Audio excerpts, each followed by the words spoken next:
Dan Tortora here with you in our exclusive multimedia marketing partnership with LeMoyne College, and I'm honored and privileged to be here in the nets with Tom Bonus, who 23 years the head coach at LeMoyne College for the Dolphins, for the men's soccer program. The entire 21st century you've been the head coach here with LeMoyne. Correct. So welcome. Thank you. Thanks for having me, Dan. Yeah, of course. Appreciate it, buddy. Yep. Tom Bonus here with me, Dan Tortora, of course, in this edition of Dolphin Dive. So this is a bittersweet moment for me because this is the best venue of conversation we've ever had as a backdrop. And I have to say, not farewell, but I have to, bid you adieu in the sense of being the head coach here with the Dolphins. How did you come to this decision? Well, Dan, to be honest with you, I've been, besides the 23 years that I was here at LeMoyne, I was, 3 years the head coach at Cuca, 3 years at Hobart, and I was an assistant, right when I got out of college at Plattsburgh. So it's been close to 30 years I've been doing this, and, some people think when they think about coaching, they think it's just, practice in a game. And that there's a lot more to this. It's 24/7. You take things home with you at night when you have a bad game. You're obviously always worried about the guys and what they're doing and whatever. So for me, it was time. It just came to it was the best decision, for my family, and where we're at. I'm certainly going to miss, and I told a lot of people this week, I ran camp this week at LeMoyne, and a lot of people I ran into, I'm going to miss the people that work here. I've worked with some great people, and, hopefully, I'll continue to be, friends with them after this fact, but, just the people, and I really, really miss the players. That will be, the players have given me everything they've had. Current players, the alumni, my assistant coaches have. So I'll always be grateful for that. And like you said, that's the hard part, right? Is to not see, people that you work with every single day. Who are some of the people that have left such an impression on you positively here on the Heights? The first person that, one, I'd really like to thank Dick Rockwell, who hired me. Matter of fact, I just talked to Dick today, and, I called him and I said, hey, thank you for taking a chance on a, kid that was, young and whatever, and, and he did, and, him and his wife Pam were awesome to me, and so Dick Rockwell definitely will have a lot of, we'll miss him a lot, and he had a huge impact on me. I think, Sean Ward, I can't say enough about Sean Ward. Sean Ward has been outstanding to me here as a colleague.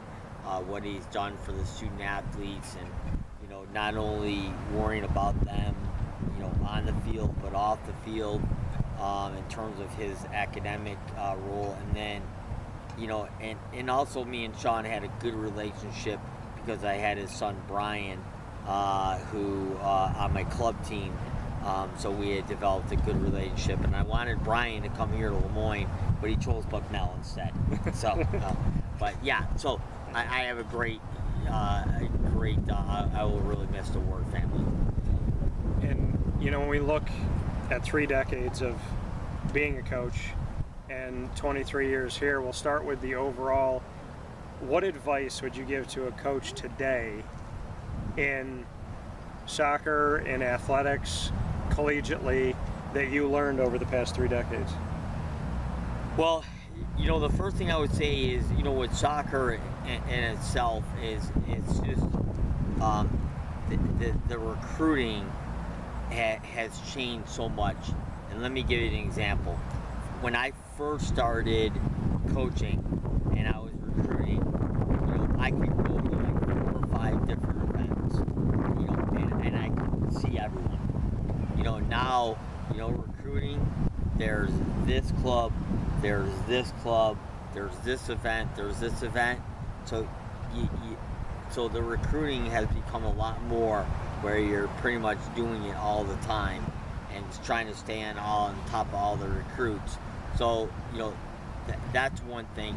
And I think the biggest thing is, as I've learned over the years, if you can get respect to the players, and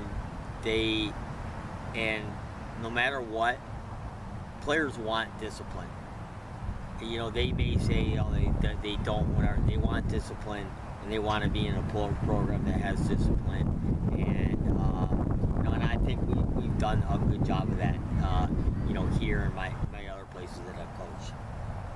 When did you know that you were ready? Like when did you come to the realization, okay, 30 years, 23 years at LeMoyne, it's time? Well, you know what? This is something that I just one day woke up and said, this is what I want to do, the direction I'm going in. I think it's been building over time, and then I just finally came to the realization that this was the best time to do it. Does any of that for you have to do with the transition from Division II to Division I? Was that something you thought about? No, because because Bob and I had a conversation.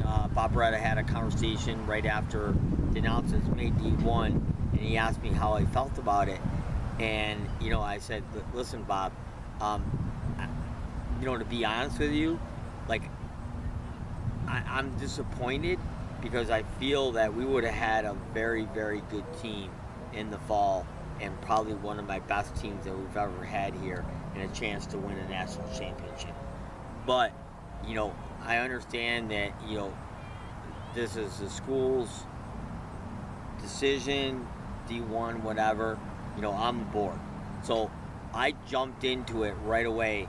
From me and my assistant Callum jumped into it, with recruiting, whatever. Matter of fact, that first day we already had Penn State lined up, because Sean Lawler, who is my former assistant and former player here, is the top assistant at Penn State, and he called me and said that they needed a game. So we jumped into it right away, and just over time,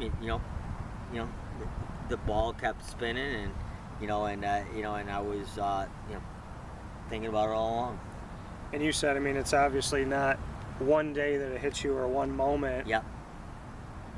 Do you, like, going through the season, this past season, in the run of play, is it on your mind during the season, or is it like after every season? Self-reflection? No, it wasn't after. It wasn't any time during the season. I think this year, and we had alluded to this before, that we had a tough season, but at the end of the year, we put it all together. We had massive injuries to a point I have never seen in my career. Like, just every day it was one thing after the next. We had to keep juggling things, whatever. And that's why I was really, really proud of the guys at the end of the season, because they really stepped up, and they showed a lot of character.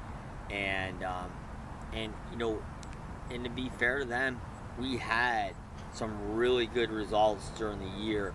We were the only team to tie Franklin Pierce, who went undefeated, won the national championship. We were the only team to tie Mercyhurst, who went unblemished for the season. We lost some close games. We tied some games we shouldn't have, but the guys kept with it. We just lost some big personalities as the season went through. But as I always said, next guy up, and that's what happened. And you look back on the season, like you said, Franklin Pierce and Mercyhurst, you played numerous teams inside of the nation's top 25 when it comes to rankings, and you mentioned two of those big-time programs. To do what you did against them and to fight the way that you fought against the eventual national champion, I know it's hard to say what could have happened, but injuries being out of your control, if this team had stayed healthy, do you really honestly feel that what you had already put on paper would have turned into something really special in the NCAA? There's no doubt about it. because like I alluded to before, I had told Bob that I was disappointed that we were going to Division One because I felt that we had a team coming back. We got almost the same exact team coming back, and so if we had stayed healthy, it would have been the same team that would have been on the field, and so I think we were kind of peaking at the right time too, and that had always been my thinking before the season started. I'm like, we got a lot of new guys. That's why we went to Golden Goal, try to get them to mesh, together, whatever. Yeah. So we were peaking at the right time. Unfortunately, we had some major injuries in some key positions. So for you, like I told you off the air, it's hard for me because I enjoy my time with you. Not that I'm not going to call you up and ask you soccer questions and try to figure things out. I'm a Charlotte FC fan. Women's World Cup starts tonight, 9 o'clock. The Women's World Cup. So it's like there's the Women's World Cup side of things. Yeah. I already have my countries of origin set on my DVR to lock in on YouTube TV. Thank you. So there's that piece of it, being a Charlotte FC fan. Yeah. And just really... Charlotte FC, how'd you come into that Charlotte FC fan? I wanted, so in pretty much all of my sports, I wanted to have my own team that nobody could bandwagon jump on. So the NFL, 95 when I was 9, Jaguars. Yeah. Same year, Toronto Raptors, NBA. Back in, 1997, so I've been a Diamondbacks fan and an Anaheim Ducks fan from when I was a little kid because of the movie. Yep. And so with Charlotte FC, full disclosure, I had never had a team in MLS, and then I dated someone who played soccer in college, tremendous player, she was an outside mid, and she was a Red Bull fan. Okay. But when we broke up, I said, well, this is her team, I want to have my team, and I felt like I was in search of one, and I kind of went back and forth, and I found a couple suitors, and then I saw Charlotte FC was coming out, and I loved the Queen City. So I became a Charlotte FC fan before their first match. Okay, great. So nice. Do you have an MLS team? You know what? I really like Philadelphia Union. Okay. I follow them quite a bit. I would say they're probably one of my top teams, but I like the MLS. I like to watch it, and I follow a lot of different teams. Do you feel like we're fine? Are we already where you were hoping we would be with Major League Soccer in America? Are we already where you were hoping to be? Are we getting there? Are we nowhere close? I mean, this league seemingly felt like it went from 12 teams to just shy of 30 so rapidly, almost like overnight, to someone who turned around and came back. So where is the MLS to where you're hoping it would be? I think they've made tremendous strides, and I think they've been a big reason why the game has really caught up, and we're starting to get the players that we need. Because now, Danny, like I was telling someone before, now with recruiting, especially D1, not only are you dealing with, competing against other colleges, if you're going after the top guys, you're competing against, they'll just skip college and go professional. Yeah. And that never happened before, and now it's starting to happen, and you're getting a lot of kids that are signing overseas contracts, and it's helping with the development. I'm excited about the future of the men's national team, the women's national team. One thing I'm really looking forward to is the World Cup in 2026. I'm already planning my trip. I'm planning to go south. And I think it's amazing, and I've been spoiled because I'm Italian and Spanish, so I got to watch back-to-back World Cup victories by my home countries of where my family grew up and migrated here to the United States. So I got to see Italy in 06, Spain in 2010, and then on either side of Spain winning the World Cup, they had won Euro championships, and then during COVID, I got to see Spain and Italy play each other in the semis of that Euro, and Italy eventually win. So the big question I got for you, and my best friend is Italian. Okay. Will Italy qualify for the next World Cup? Gosh darn it, I hope so. It's been super, you know, like, the thing is, I mean, after they won in 2006, the question was, you know, is this team getting too old, right? Because you get to a point where you have this extreme level of talent, but the guys are getting older, and how long are they going to be in it? And I think, you know, the next time around, you kind of felt like, okay, this team's going to have to find some youth. They're going to have to find a new chapter. Yeah. And I'm hoping that new chapter is in 2026, because I am, whether it's a Euro or it's the World Cup, if it's anything dealing with countries coming together, I don't want one of my, I want to see the USA, obviously, because I was born here. I want to see the United States, I want to see Spain, I want to see Italy. So when Spain makes it and Italy doesn't make it, I'm happy, but I'm also a little bit disappointed. Yeah, I thought when Italy won the last European Championships, I thought they had a great team, and it was just disappointing that they didn't qualify for the next World Cup. But I keep busting my buddy's chops that they'll make it. Yeah. Well, I hope that they will. You're a soccer coach. Do you think they're going to make it? Yeah, I do. You know what? It's not so much. It's not so much that I don't think that they're good, and they've developed over the last few years, and they've revamped things. I think it's how the system is set up for World Cup qualifying, because now it's just one game, where before it used to be a home and home, and it's just one game. So all the team needs to do is sit in and get it to penalty kicks, and anyone can win the penalty kicks. So, yeah.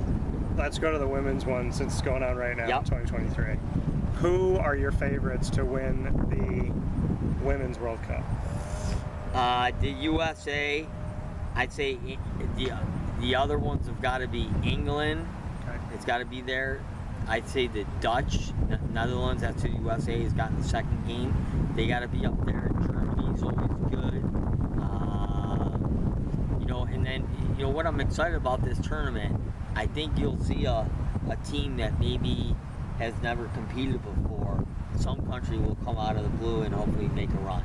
Yeah, you always hope for that. The underdog. Yep.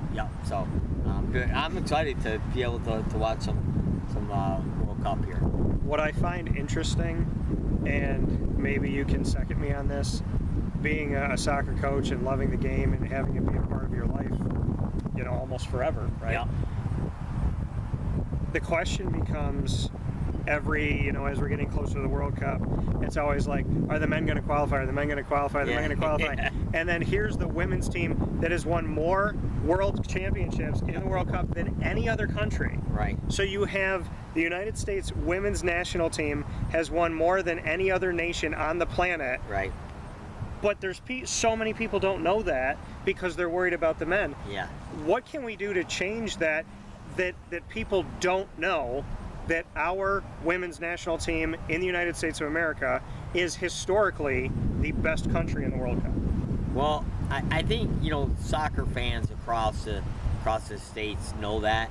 I think if you're talking about the population outside of that, it's just keep reminding them through social media, and and certainly when these events come up, the Women's World Cup, that's when you're hoping that they're watching, whatever. That's why I think it's important for them to have another great run, because when they have a good run, then people seem to get aboard.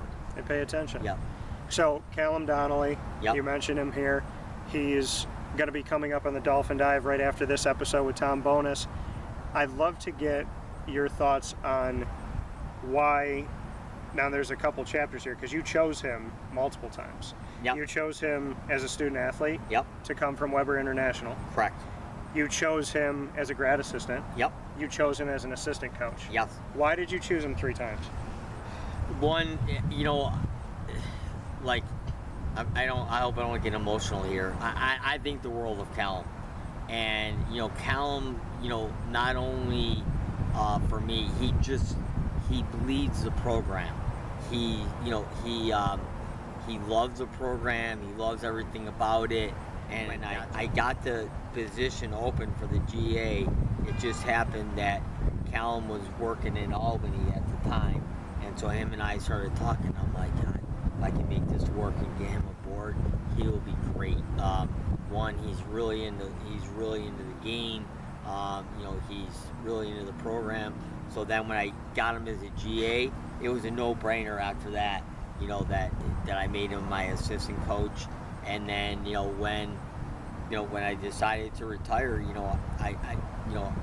I related to Bob. We had conversations, and I said, hey, listen, I would really give Callum an opportunity because I think the guys respect him. I respect him. Alumni respect him. And I think he'll do a good job. And I definitely wish him all the best. How hard was it to have that conversation with the AD, Bob Beretta? It was tough. It was. I think anyone that was close to me, that I told, I think, it was tough. There was a couple points in that conversation. Things got a little emotional, and I've been doing this for 23 years, 24 years. So, like I said, I've given a lot of my life to this, and that's why I wanted someone like. Hopefully Callum, that's been in the program, knows what to expect, hopefully to step in and take over and keeps us going. So when you said, hey Bob, I'm going to be stepping away, but I really think Callum could take this opportunity and make something special of it, what did it mean to you to see that Callum did get named the interim head coach, that you gave that vote of confidence to Bob Beretta, and now we're seeing Callum stepping forward? What does it mean to you that, obviously your word held weight and your belief in Callum has come through with him having an opportunity to lead the team? Obviously, I'm very excited, for Callum and this opportunity. And, I wouldn't, when I was talking to Bob about this, I said, Bob, listen, first thing is first, it's your decision. I'm just giving you, my thoughts are. Yeah. And this is where I think we can go, and the transition can be as smooth as possible. And so for him to take that into consideration, it means a lot to me. It means that he cares about the program, and he cares about Callum, and so I think Callum's going to do wonderful things. Why do you think he's going to be a good head coach, especially as a first-time head coach going into Division I? I mean, this is unmarked territory for LeMoyne. Yep. Why do you think Callum Donnelly's ready? Through the years as my assistant, I've given him a lot of responsibility. Both on the field, with game preparation, with recruiting. He knows everything that there's to do, and so I think that obviously I think there'll be there could be bumps in the road for him, and he's got to figure out things and how they go. But for the most part, I think he'll be he'll be good. And again, it just goes back to that he bleeds the program, and I think he wants to be successful. I think the guys want to be successful for him. It's exciting, but the big thing is, did you have an itch of wanting to go up against Penn State? Yeah, that was a hard thing about it I was definitely the itch of just going Division I and giving that up was tough. But when it came down to it, Dan, like I told the players on the phone when I called each one individually and told them the news, and I said, listen, I'm making this decision based on my family's needs and whatever. I hope that someday when you guys have kids and so forth, you guys make a decision like this. You always put your family first. Yeah. And so that kind of outweighed that itch a little bit of, but I would, I'm thinking about going down to the Penn State game. I would just like to be there, be at the stadium, and see what that's all about. Yeah, and your wife Carrie obviously was the head coach of the women's Yep. soccer team here at LeMoyne, and she stepped away prior to this past season. And so for you both to be coaching in the same place at the same time for a part of your careers, and then her stepping away last year, you stepping away now, what does it look like in the dynamic of this household? What are you and Carrie and your family looking forward to doing? You know, to be honest with you, you know, we haven't really put any plans in place, but I do know a couple of conversations that we've had. I think one thing that we're excited about is with coaching is 24/7. With whatever I decide to do next, you know, hopefully it will be a little bit more structured, and you know, I'll be able to be home and with my family and so forth, and you know, so I'm looking forward to that. You know, I know Carrie is, since she left here, she's doing really well with her jobs that she's had, and you know, so I think that's the big thing for us. Could we see you pull a Ted Lasso and coach your daughter and then end up coaching again? You know what? My daughter has no interest in soccer whatsoever. Okay. And that's amazing that, you know, because both me and Carrie have played whatever. She's into horses, lacrosse, everything but soccer. Okay. But, you know, she's still young, and it doesn't matter to me as long as she has fun and she's enjoying it and whatever. So,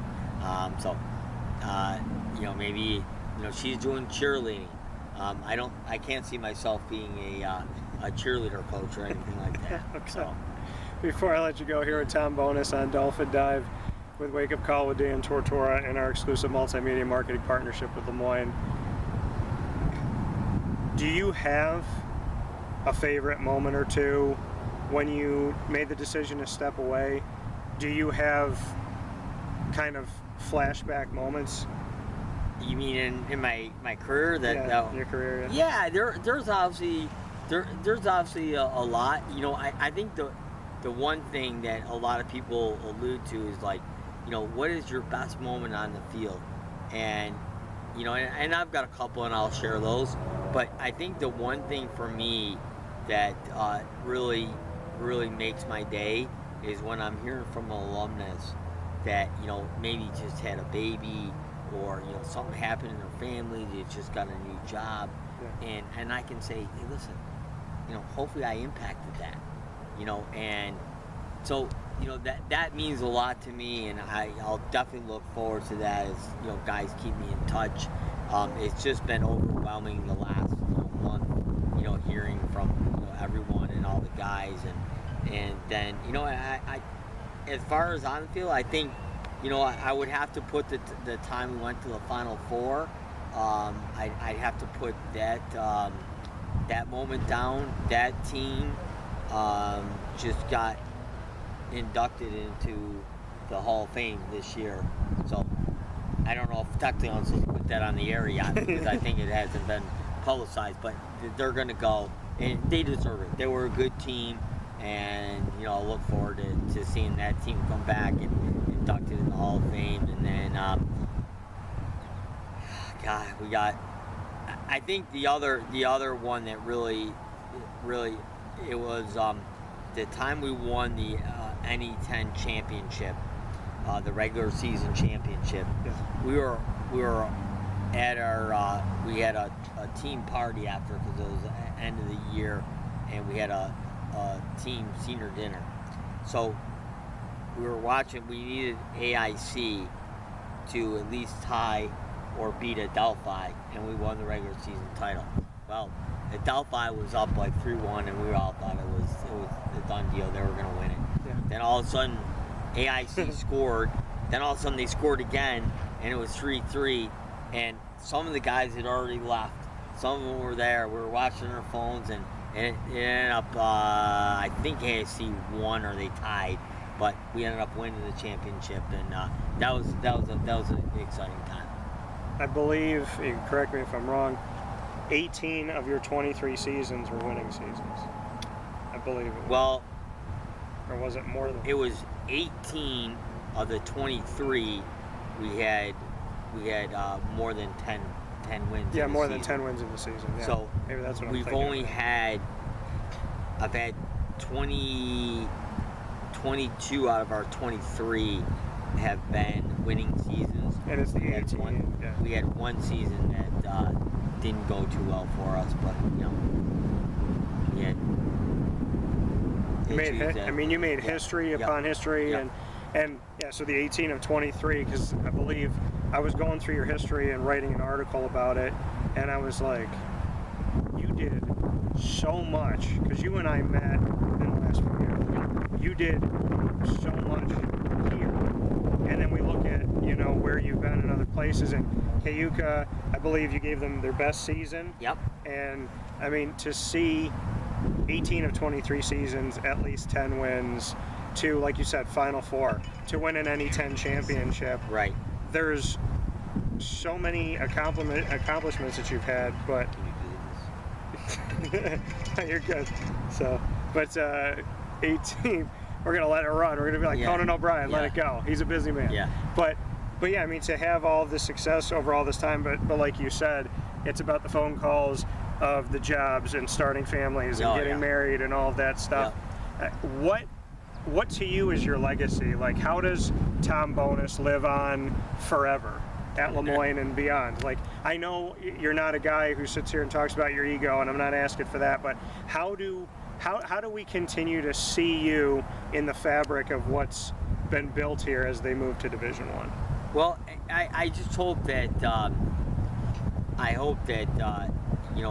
I've been able to impact so many people's lives, and I hope that's kind of my legacy, that I've helped them along the way. They remember me and that, and it's not only the players that I've worked with, but it's like the parents, the people that I've worked with here.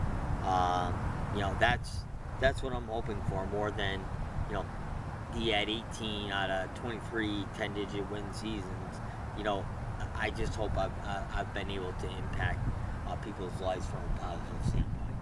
I think you definitely have. I appreciate our conversations and the times we get to talk. I appreciate you. And we're sitting here at one goal, and I've said this before, and I'm going to say it again. You guys can't see it on camera. This field looks like it's 3 miles long. Like, do you ever think back to your playing days and go, how did I run all over a field like this? Well, the one thing was my college field at Plattsburgh wasn't even close to this size. Okay. So it was smaller, so it made me look better. Okay. Yeah. Because I remember coaching, because I coached U12, and I had to fill in one day, and I had to be an outside mid. Yeah. Oh, yeah. A lot of running there. Yeah, and my thing is, like, I can't let my kids see that I'm tired or gassed in any way, shape, or form. So we're all running around, and I'm running, and then I see them all turn, and the play goes down there, and I turn my head and I go, oh, and then I started running again. But I mean, it's one of the sports that I think doesn't get the credit it deserves for the amount of stamina and endurance and fitness, and just timing your spots and when you're going to take that burst and when you're not. I mean, there's so much to the art of soccer that I feel is so unknown unless you either play the game, coach the game, or you are around somebody who's playing, because it's such a demanding on your body sport. Yeah, fitness is everything. Match fitness is important. I'm sure that many of the guys are going to remember me for a lot of my fitness that I used to make them do. And over the 23 years I've been here, when we first started playing, it was back on the grass field on the side, and we were undefeated for 4 years on that grass field. And then when they decided to build here, I said, how about we stay on the grass field and you guys come out to the turf? So yeah, why not? Because you were undefeated out there. Right. So, well, hopefully you and I will have more conversations to have. But I wanted to honor you and thank you and have some time to celebrate you as we stand inside of this net here. And as the ball comes in and we see this team score, 23 years ago, they hit one of the best golden goals I think they could have had. I appreciate that, buddy. Thank you very much. It means a lot to me, and I'll look forward to continue to watch this program grow. that come from Tom Bonus, myself, Dan Tortora. This has been a Dolphin Dive special. We hope to talk with you soon. All right.